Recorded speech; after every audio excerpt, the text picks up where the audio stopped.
The first thing I noticed was how steady her hands were. Not shaky, not guilty, not even excited. Just steady, like she'd practiced in the mirror until her smile could survive anything. "Happy anniversary," Lila said, and slid a white envelope across the kitchen island like it was a birthday card. Our kitchen smelled like coffee and lemon cleaner, the same clean, safe smell it always had on Sunday mornings, the kind of smell you don't notice until it turns into a memory you can't stand. I looked at the envelope. Thick paper, crisp edges, my name printed neatly in black. She leaned against the counter with that little grin she used when she thought she was being cute. Same grin she wore when she'd accidentally booked our honeymoon flights for the wrong month and then cried until I hugged her. "Open it," she said. I didn't touch it, I just watched her face. Lila wasn't the impulsive type. Not really. She loved surprise parties, themed gifts, little fake dramas, but only when she controlled the ending. She needed the room to react exactly the way she wanted, and right now she was waiting for a reaction. "What is it?" I asked. Her eyes shined. "Just open it, Nate." My name is Nathan Cole. People call me Nate because it sounds friendlier, like a guy you'd trust with your garage code. I picked up the envelope. It was heavier than it should have been. I slid a finger under the flap and pulled out a stack of papers with a shiny court seal at the top. Divorce petition. Not a joke form, not a printable template. A real filing. I felt my mouth go dry.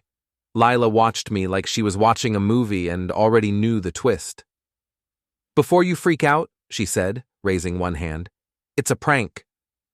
I didn't blink. "It's a prank," she repeated, brighter, like the second time would make it cute.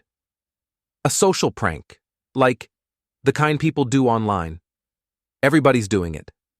I stared at the first page. Her name, my name, address, date of marriage, the line that said irreconcilable differences like it was a weather report. My hands weren't steady, not because I was about to explode, because something in me had gone very still, like an elevator cable tightening before it snaps. "Where did you get this?" I asked. She laughed a little. "Relax. It's not like I walked into court and—" "You filed it," I said. Her smile froze for a fraction of a second. Not long, but long enough. Then she shrugged, all casual. "It's just paperwork. It doesn't mean anything until it means something." That sentence landed wrong. It didn't sound like a prank. It sounded like a test. I looked up at her. "Why?" She crossed her arms, still grinning. "Because you've been acting weird lately. You've been distant. And you keep dodging the promotion talk. So I thought, maybe you need a jolt." "A jolt?" I repeated. "Yeah," she said, like she was proud of the word. "A wake-up. To appreciate what you have." I read the petition again. My eyes caught a detail I hadn't noticed before. A requested temporary order about accounts and property. That wasn't prank energy. That was strategy. Lila tilted her head. "Come on. You're supposed to look scared, or mad, or something. Say, 'Lila, don't do that,' and then I hug you and we laugh and then we go to dinner." That was her script. She wanted me on my mark. I set the papers on the counter, smooth and careful, like I was setting down a glass that might shatter if I breathed wrong. Then I smiled. Not a big smile, not a cruel one, just the kind you give when you're finally sure. "So," I said softly, "when were you planning to tell Emily about the second prank?" Her grin twitched. I kept my voice calm. "The one where you've been seeing her husband." The air went thin in the kitchen. Lila's face didn't change much at first. She had control. She had practice. But her eyes widened in a way her makeup couldn't hide. "What are you talking about?" she said, too fast. I stayed smiling because I'd learned something in the last 3 weeks. Anger makes people loud. Calm makes them listen. I tapped the divorce petition with one finger. "This is cute," I said. "But you picked the wrong day to play games." She swallowed. "Nate." "And I'm not yelling," I said, still calm, "because I'm not confused anymore." Her mouth opened, then closed, like her brain had skipped. She tried again, softer. Emily is my friend. I know, I said. That's why you picked her husband, because you knew she'd never suspect you. Her hands finally stopped being steady. 3 weeks earlier, I would have told you Lila loved me. Not the dramatic kind of love you see on screen, the everyday kind, laundry on Sundays, coffee mugs in the sink, a hand on the back when she walked past me in the kitchen. If you asked my friends, they'd say we were fine, solid, normal. I believed that too, right up until I noticed the first crack. It was a Thursday night. I was on the couch with my laptop, finishing a security compliance report for a client. Boring work. Clean work. The kind of work that pays well if you don't need applause. Lila came home late from drinks with the girls. She smelled like citrusy perfume and a bar's air conditioning. She tossed her purse on the chair and kicked off her heels. Long night? I asked. She didn't look at me. You wouldn't believe the drama. She went straight to the bathroom. I heard the shower start. Then her phone buzzed on the coffee table. I wasn't snooping. I wasn't hunting. I glanced because it buzzed again. And again. The screen lit up. A name popped up. Grant, no last name. Just Grant. 2 short messages. You okay? You were perfect. My stomach turned over like it had its own heartbeat. I didn't touch the phone. I didn't open it. I didn't need to. My brain did the math fast and ugly. Perfect at what? I sat there listening to the shower, watching her phone like it was a small animal that might bite me. Then the phone buzzed again. Next time, no excuses. That's when I felt the shift. The moment where love turns into a question you can't unask. When Lila came out, wrapped in a towel, she saw me staring at her phone. What? She said, sharp. I looked up. Who's Grant? Her face smoothed instantly. Work. What does he do?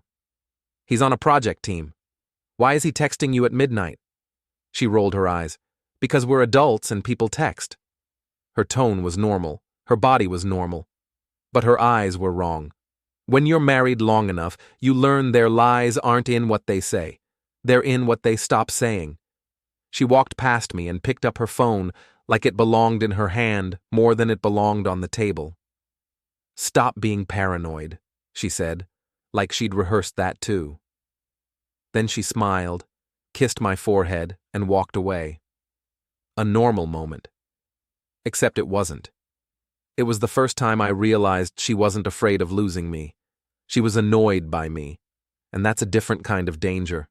Emily Parker hosted every holiday like it was her job.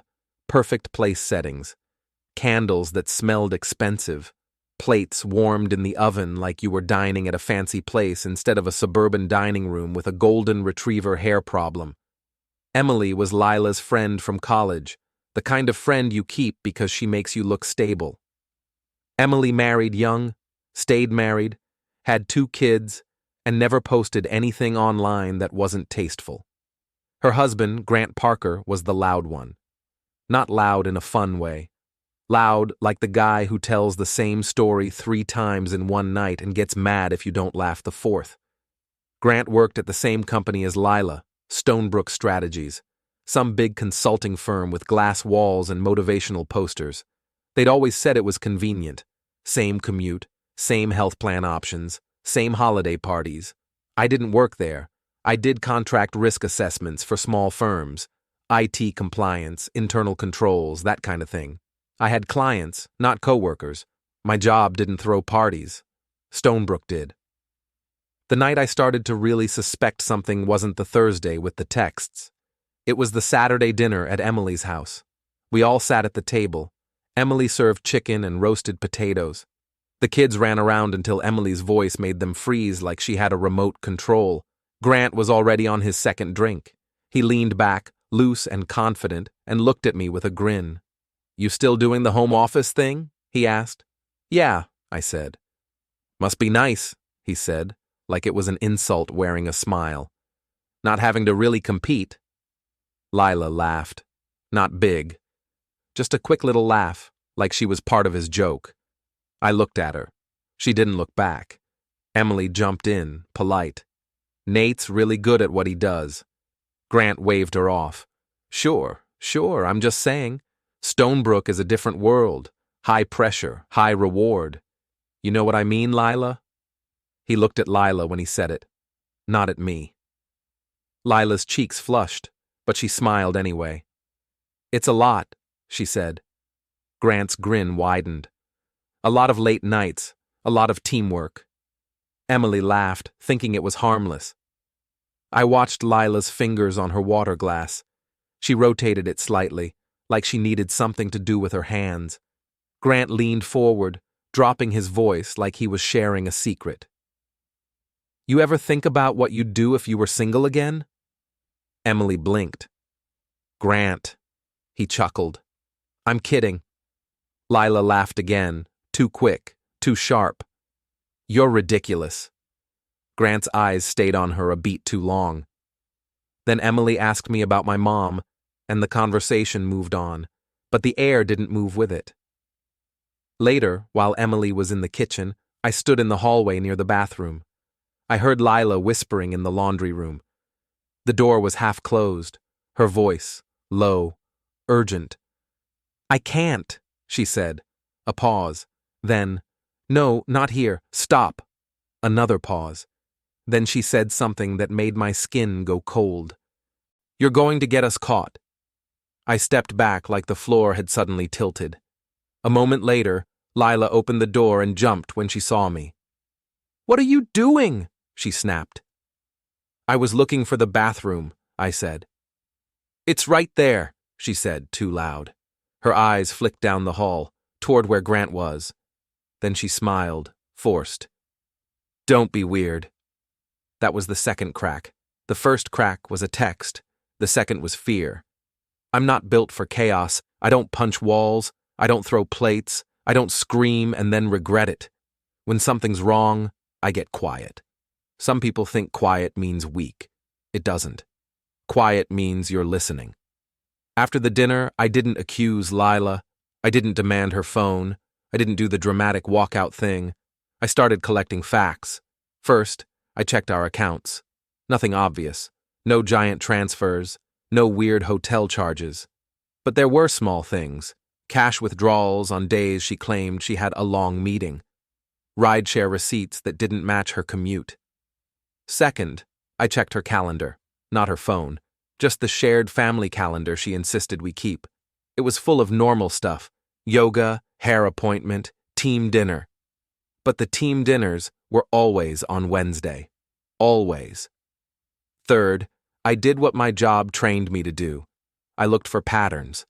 The Wednesday dinners coincided with those cash withdrawals. And that name, Grant, kept showing up on late-night texts. Nothing explicit. Short messages. Normal words that felt wrong because of when they were sent. A guy who texts at midnight isn't checking on your spreadsheet. One morning, Lila left her phone on the counter while she ran to grab her badge from the car. It buzzed. I didn't open it. I didn't need to. Because the preview popped up on the lock screen. Parking level B. Same spot. My chest tightened. She came back in, snatched the phone, and gave me a look like she was checking if I'd moved. You good? She asked. Yeah, I said.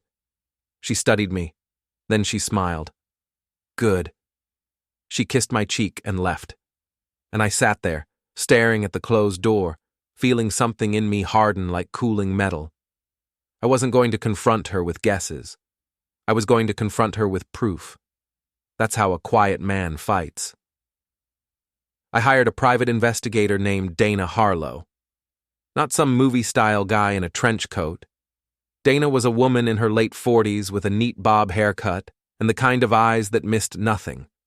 Her office was above a dry cleaner in a strip mall, smelled like detergent and old carpet. She shook my hand, firm. Tell me the situation. I laid it out clean. Names, company, patterns, my suspicion. Dana listened without reacting, which I appreciated. When I finished, she said, "What do you want?" "The truth," I said. She nodded. And then? I hesitated. That was the moment where I could have lied to myself. Could have said something noble like closure. But I didn't. "Then I want to protect myself," I said. Legally, financially, emotionally. Dana leaned back. Good. That's a better answer. She slid a simple contract across the desk. This is a one-party consent state, she said, tapping a line. That means if you're part of a conversation, you can record it, but you can't plant devices in places you aren't part of. Understand? I understand, I said. She nodded. I'm not your attorney. I'm not your therapist. I'm a person who finds facts. You bring facts to your attorney. Okay. Dana studied me. Your wife's friend's husband. That's a high-risk choice for her. Why? Because it's messy, Dana said. Messy people get sloppy. She took my retainer without smiling. Then she said, Go home and act normal. The more normal you act, the less they notice. People doing wrong things are always listening for the sound of consequences. I walked out of that office feeling like I'd crossed a line, not into evil, into clarity. Dana worked fast. 2 days later, she called me from a number I didn't recognize. Meet me, she said. Same office, bring a notebook. When I got there, she handed me a folder. Inside were photos. Not graphic, not dramatic, just undeniable. Lila getting into Grant's car in the Stonebrook parking garage. Grant touching her lower back as they walked toward an elevator. Lila looking up at him, smiling a smile I hadn't seen in weeks. Then a photo of them entering a boutique hotel downtown, the Whitmore. Dana pointed at the date stamp. Last Wednesday, she said. Your wife's team dinner. My throat tightened. How do you know they didn't just meet? I asked, even though I knew. Dana's face stayed neutral. Because they were inside for 3 hours, because they used a back entrance, and because they left separately. She pulled out another page. A printed screenshot of a hotel reservation confirmation, not in Lila's name, in Grant's. But the payment method was linked to a company account tied to Stonebrook. My stomach sank. He used company funds? Dana nodded. Looks like it. I can't say more without your attorney. But you asked for facts. I stared at the reservation. This wasn't just betrayal. This was carelessness. The kind of carelessness that makes people bold. Dana watched me. Don't confront them, she said. Not yet. I swallowed. I wasn't going to. Dana's eyes narrowed slightly, like she wasn't sure if she believed me. Then she said, They've got a big company gala next week. Stonebrook, hotel ballroom, awards, speeches. I knew the event. Lila had been talking about it like it was her personal stage. Dana slid another photo forward. It showed Lila and Grant in the parking garage again, standing close. Grant's face was turned toward hers. His hand held something small, a key card. Dana tapped the image. This is a routine, she said. Routines are where people get caught. I stared at the key card. Then I did something I hadn't done in years. I laughed. It wasn't humor. It was the sound of a plan starting to form. My attorney was a man named Philip Raines. He had a tidy office, a neat suit, and a voice that didn't rise when people tried to scare him. When I handed him Dana's folder, he didn't gasp or rant. He just nodded slowly. All right, Philip said. First thing, do not do anything impulsive. No threats, no stunts, no social media. I'm not that guy, I said. Philip looked at me. Good. Second, we protect your finances and your position. He pulled up our state's guidelines, explained them in plain language, and outlined the steps like he was reading a checklist. You have separate income streams, he said. You have documentation. You have a stable work history. That helps. What about the petition she filed? I asked. Philip's eyebrow lifted. She filed? She says it's a prank, I said. Philip didn't smile. That's not a prank. That's a move. He leaned forward. Listen carefully, Nate. If she's willing to file paperwork for a joke, she's willing to sign other things. You need to stop treating this like a misunderstanding. I swallowed. Okay. Philip clicked his pen. We can file a response. We can request temporary orders. We can protect the accounts. But we do it clean. We do it legally. You do not drain accounts overnight. You do not hide money. You do not take the car and disappear. You do not do anything that makes you look unstable. Understood. Philip studied the photos again. This is also relevant, he said, tapping the Stonebrook reservation. Not for your divorce, for their jobs. I don't care about their jobs, I lied. Philip didn't call me on it. He just said, if you care about consequences, you care about jobs. I exhaled through my nose. What do I do? Philip leaned back. You keep your mouth shut. You keep your home calm, and you let them keep building their own problem. And if she tries to paint me as the bad guy? I asked. Philip's voice stayed even. Then we use facts. I nodded. Philip said, one more thing. What? He looked me straight in the eye. You're going to want closure. People always do. But closure is not a conversation. Closure is an outcome. I left his office feeling like I'd just been given permission to stop being polite, not to be cruel, to be precise. When Lila came home that night, she was cheerful, too cheerful. She walked in with a shopping bag and a sparkle in her eyes like she'd just been handed a gift.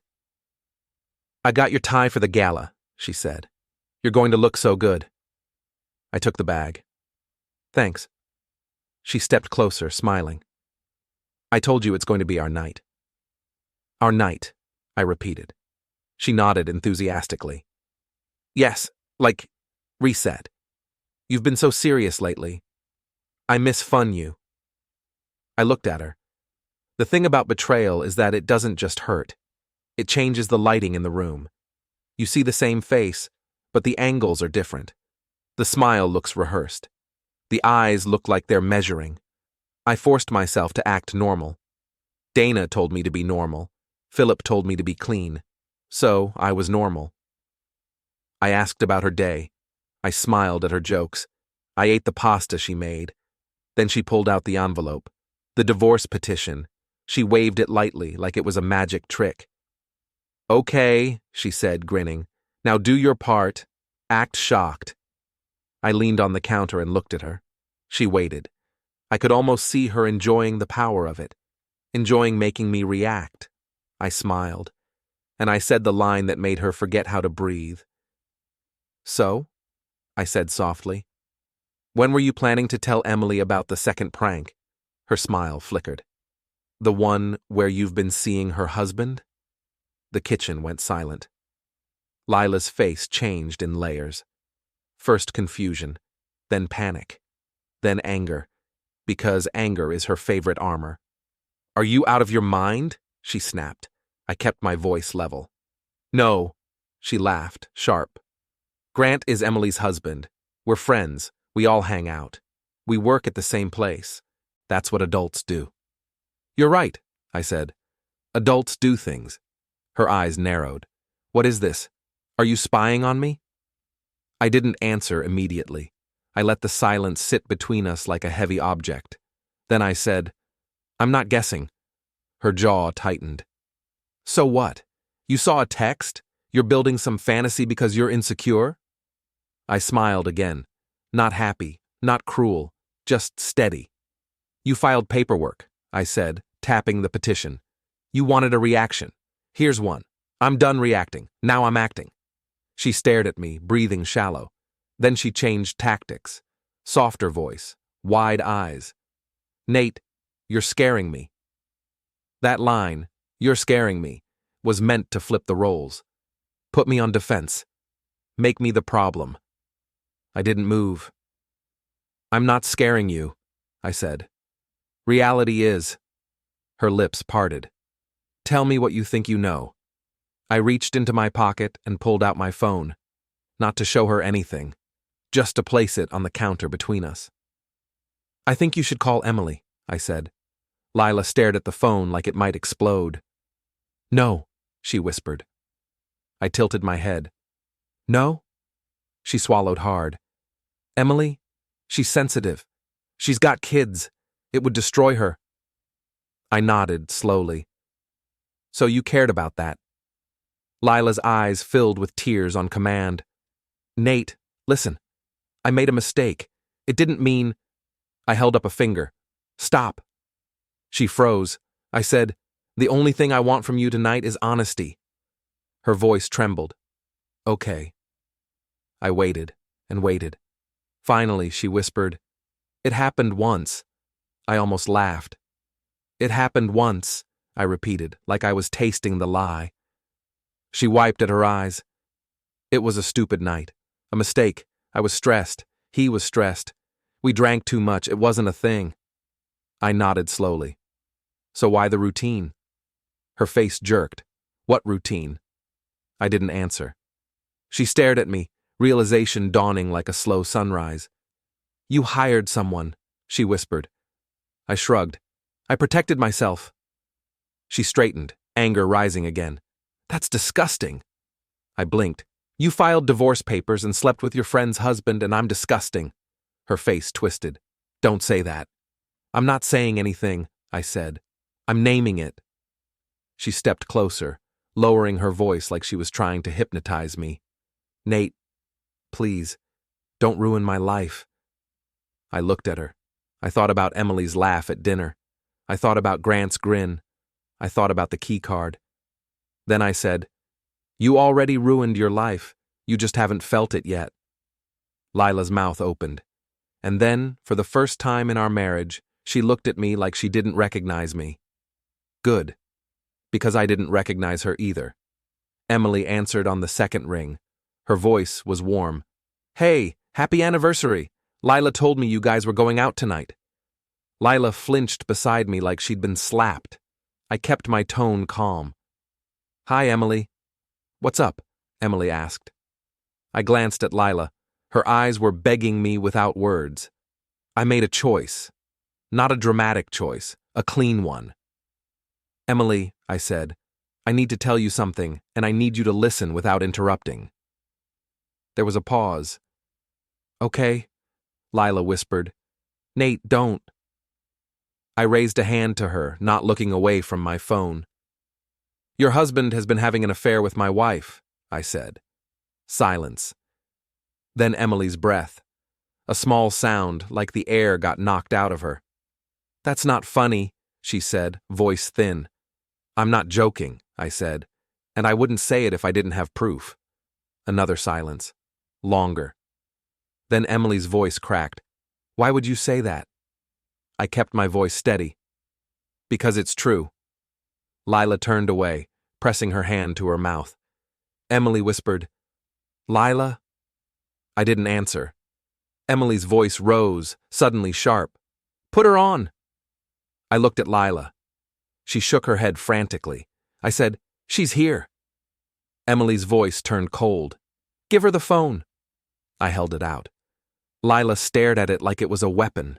I didn't force it into her hand. I just held it there. Finally, Lila grabbed it. Emily, she whispered. Emily didn't scream. That would have been easier. Emily's voice went calm in a way that made my skin prickle. How long? Emily said. Lila's eyes darted to me. Emily repeated slower. How long? Lila swallowed. It wasn't… Emily cut in. Answer. Lila's voice shook. A few weeks. Emily laughed once. A short, empty sound. A few weeks, she repeated. So you came to my house. You ate my food. You hugged my kids. And you looked me in the face. Lila's tears fell. Emily, I'm sorry. Emily's voice turned razor sharp. Sorry is what you say when you spill wine on my rug. Lila crumpled, sinking onto a kitchen chair. Emily's breathing came fast through the phone. Then she said, Put Nate back on. Lila handed me the phone like it weighed 100 pounds. I put it to my ear. I'm here. Emily's voice was shaky now. Do you have proof? Yes, I said. Photos, dates, locations. Emily's voice went quiet. Send it to me. I nodded, even though she couldn't see it. I will. Emily whispered. Where is he right now? I looked at Lila. Lila stared at the floor. I don't know, I said. Emily's voice hardened. I'm going to find out. Then she said something that made my stomach tighten. And if this was happening at work, if they used company resources, her voice cut off. I said carefully, I'm not trying to hurt you more. Emily let out a sound like she was holding back a sob. You didn't do this. They did. Then her voice went low. Nate, thank you for telling me. I hate you for it. But thank you. The call ended. The kitchen stayed silent. Lila sat there like her bones were gone. I watched her. I didn't feel joy. I felt something simpler, final. Stonebrook's winter gala was held in the ballroom of the Riverside Hotel. Gold lights, white linens, a stage with a microphone, a huge banner that said, Integrity, Excellence, Impact. I almost laughed when I saw it. Lila walked beside me in a fitted black dress, perfect hair, perfect makeup, like she was going to a movie premiere. In the elevator on the way up, she whispered, Please, don't do anything tonight. I looked at her reflection in the mirrored wall. I'm not doing anything, I said. Her eyes squeezed shut. Nate. I turned slightly. You keep acting like I'm the danger, like you're the victim of my reaction. Her lips trembled. I made a mistake. I nodded slowly. No, you made a choice, over and over. The elevator dinged, the doors opened, and the ballroom hit us like a wave. Music, laughter, perfume, money. Grant was near the bar, laughing with a group of men in suits. He looked comfortable, untouchable. Emily wasn't with him. Lila's breathing picked up. Grant spotted us and lifted his glass, grin wide. Cole, he called. You made it! He walked over like nothing had happened, like he didn't have a secret burning under his skin. He clapped my shoulder. Good to see you. I held his gaze. Yeah, good to see you too. His grin faltered just slightly. Then he looked at Lila. His eyes flicked over her dress in a way that made my jaw tighten. You look incredible, Grant said. Lila forced a smile. Thanks. Grant leaned closer, voice low. You okay? Lila's eyes darted to me. Grant's smile tightened. He looked at me again. What's going on? He asked. I smiled. Nothing. Grant studied me. Then he laughed too loudly. All right, let's drink. He walked away. Lila exhaled like she'd been holding her breath for a year. See, she whispered. We can just get through this. I didn't answer, because I wasn't here to get through anything. I was here to end it. I'm going to tell you something about revenge. Most people imagine it as a big dramatic explosion, a scream, a punch, a scene. Real revenge is paperwork. Real revenge is timing. Real revenge is letting people climb onto a stage and then turning the lights on. Earlier that day, Philip Raines had filed an emergency motion. Clean, legal, proper. Not to ruin Lila, to protect me. He'd also prepared the final divorce petition, my petition, because the moment Lila filed hers, she stopped having the privilege of my patience. Dana had given Emily the photos. Emily had responded with one sentence, I'm done. I didn't know what she meant yet, but I was about to find out. In my pocket was a small recorder, legal because I was part of every conversation it captured. And on my phone was a scheduled email, drafted by Philip and reviewed by me, ready to send to Stonebrook's compliance hotline, an internal channel designed for reporting violations. No wild accusations, no personal drama, just facts. Company resources used for non-business purposes, hotel reservations, dates and times evidence attached. Stonebrook's slogan was integrity. If they ignored this, they could get sued by shareholders or clients. Companies don't ignore things like that, not if they're smart. The gala program started. A woman on stage introduced the leadership team. Applause, smiles, awards. Lila sat rigid beside me, barely touching her drink. Grant walked up to the stage later, introduced as a high-impact leader. More applause. He looked like he believed it. He started talking about values, about trust. He was mid-sentence when a commotion started near the back of the ballroom. At first it was small, people turning their heads, a few whispers. Then I saw her, Emily. She walked in like she was made of ice. Her dress was simple, her face was pale. Her eyes were locked on Grant, like she could burn a hole through him. Two men in suits walked with her, Stonebrook executives. One of them looked like he'd aged 5 years since the beginning of the night. Grant noticed the movement. His speech stumbled. His grin faltered. Emily didn't stop walking. She went straight toward the front. Grant's voice cracked slightly into the microphone. "Emily? What are you doing?" The room quieted. Lila's nails dug into my knee. Emily stepped up to the stage stairs. One executive spoke quietly to her, but she didn't even glance at him. She climbed the stairs. Grant tried to laugh. "Hey, this isn't—" Emily took the microphone from his hand. The room went completely silent. Every fork stopped. Every glass paused mid-air. Emily looked out over the crowd. Then she looked at Grant, and she said clearly, calmly, with a voice that carried to every corner of that ballroom, "Tell them the truth." Grant's mouth opened. Nothing came out. Emily turned her gaze to the executives beside her. "He used the company card," she said. "He used it for a hotel, multiple times, with my friend."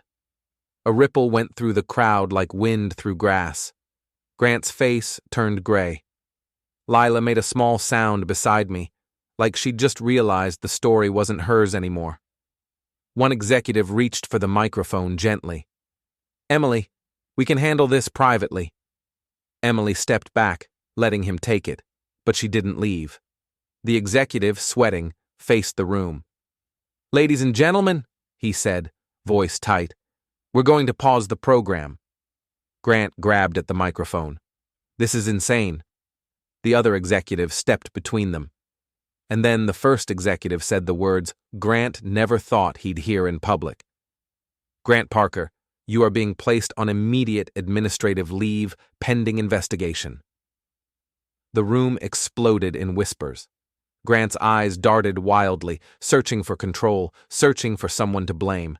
They landed on me, because I was sitting there calm as a stone. Grant pointed at me. "You did this!" I didn't move. Lila gasped softly, like she was offended at him for saying it out loud. Grant stepped down from the stage, pushing past an executive, and stormed straight toward our table. People moved back instinctively. Grant's face was twisted. "You pathetic—" "No," I said quietly. He stopped, startled by the calm. I stood up slowly. I leaned in just enough that only he and Lila could hear me. And I said in the same soft voice I used in the kitchen, "You thought you were untouchable."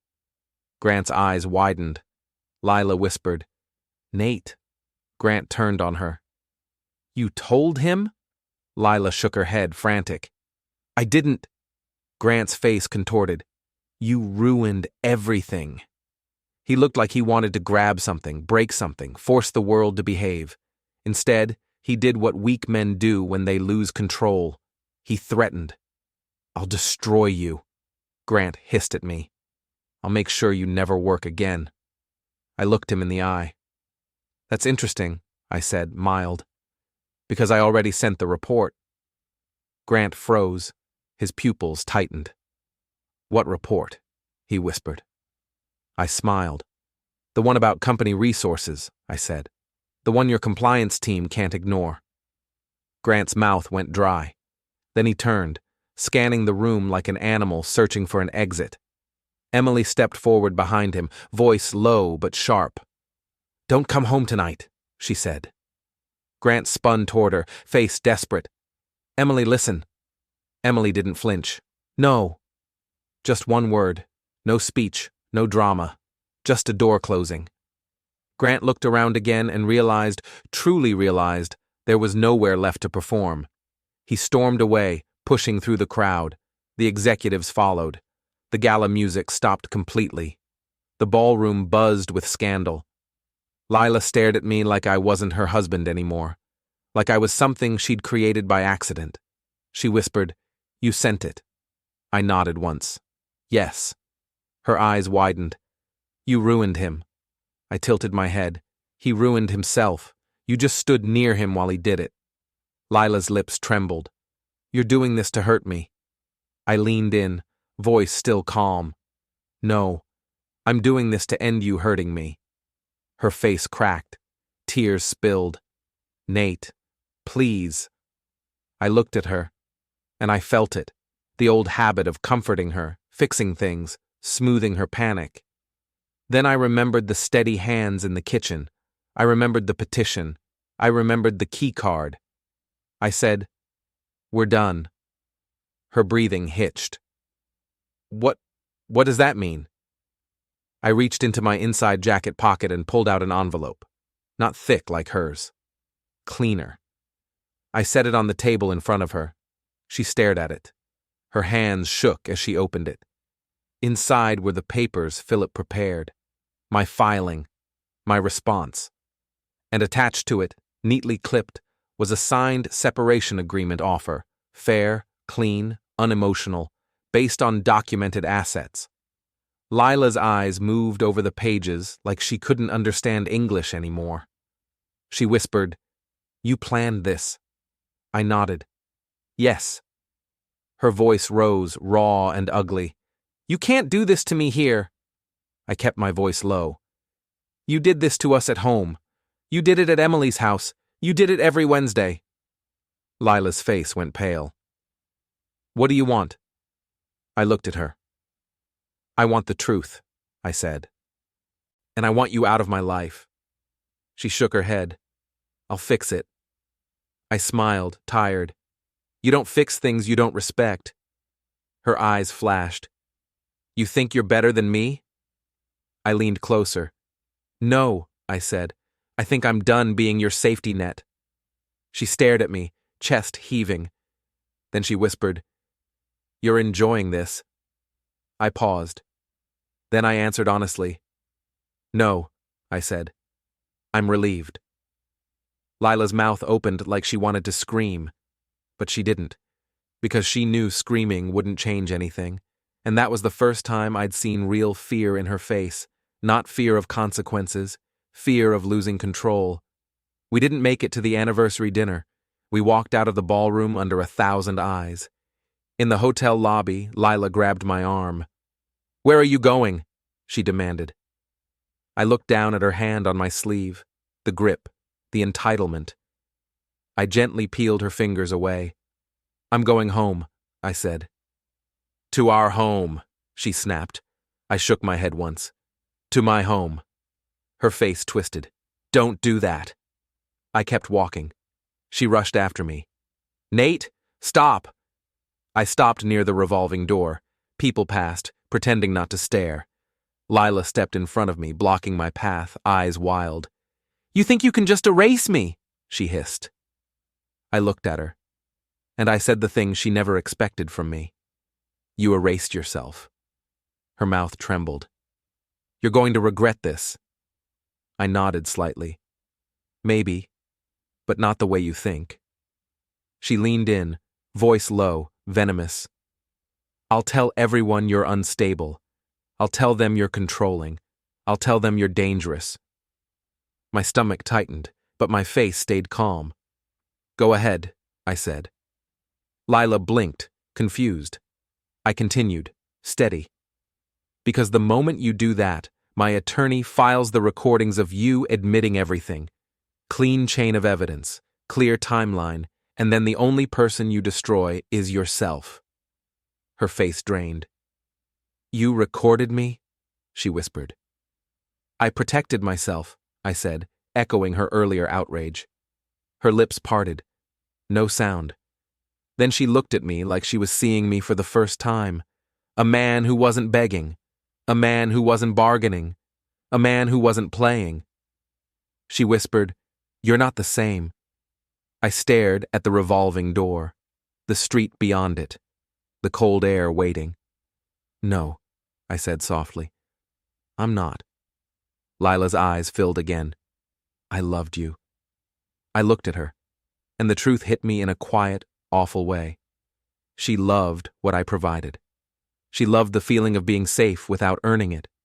She loved that I would always be there, always steady, always forgiving. That wasn't love.